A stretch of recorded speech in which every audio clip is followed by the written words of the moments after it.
Ahmedabad cyber crime પોલીસને આંતરરાષ્ટ્રીય airport અને એક શાળાને બોમ્બથી ઉડાવી દેવાની ધમકી આપનાર આરોપી ભાવેશ પટેલની ધરપકડ કરી છે. તબક્કાવાર રાજ્યમાં મળતી બોમ્બ બ્લાસ્ટની ધમકીઓના મામલે તપાસ દરમિયાન આ ખુલાસો થયો હતો. સાયબર ક્રાઇમના ડીસીપી લવીના સિન્હાના જણાવ્યા અનુસાર ધમકીભર્યો ઈમેલ જે ઈમેલ આઈડી પરથી મોકલવામાં આવ્યો હતો તે ભાવેશ પટેલના નામે નોંધાયેલો હતો. તપાસ દરમિયાન આરોપીના મોબાઈલના રિસાયકલ બિનમાંથી પણ ધમકી સંબંધિત ઈમેલના પુરાવા મળી આવ્યા હતા. ઈમેલમાં લખાયું હતું કે અગાઉ પકડાયેલા આરોપી સૌરભ વિશ્વાસને મુક્ત કરવામાં નહીં આવે તો ગુજસેલ એરપોર્ટ અને શાળાઓમાં બોમ્બ બ્લાસ્ટ કરવામાં આવશે.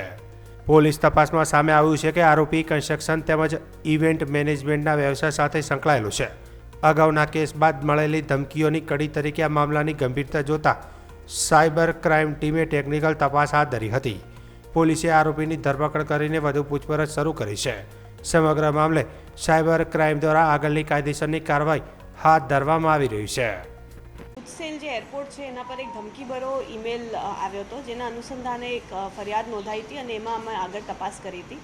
જે તપાસમાં જે ઈમેલ આઈડીનો ઉપયોગ થયો હતો આ ઈમેલ મોકલવા માટે કે બોમ્બથી ઉડાવી દઈશ ને સ્કૂલ્સમાં પણ બોમ્બ બ્લાસ્ટ થશે એવી રીતનું એક ધમકીભરો જે ઈમેલ કર્યો હતો, એમાં જે ઈમેલ આઈડી ધારક છે એ ભાવેશ પટેલ છે અને એના ઈમેલ આઈડીથી આ ઈમેલ થયો છે અને એને સાયબર ક્રાઇમ અમદાવાદ પોલીસે એને અરેસ્ટ કર્યા છે.